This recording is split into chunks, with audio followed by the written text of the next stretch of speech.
In this video, you'll learn how to activate your visual license before the due date.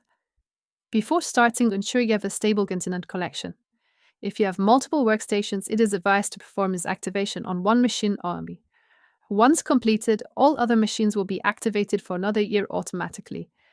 You do not need to repeat this process on every single machine.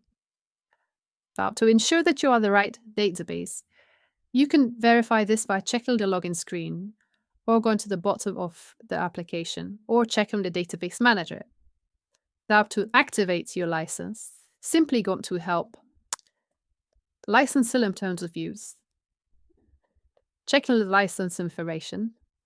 On the right-hand side, you can see the modules that you have. You can see the license number, your license expiring. Now, to activate, you simply click the refresh button of your arrives. Here you can see that we're checking for your activations. As you can see, there is no new activations found. We will either provide you with a manual code, or it will automatically detect your license team and will be activated for another year. Thank you.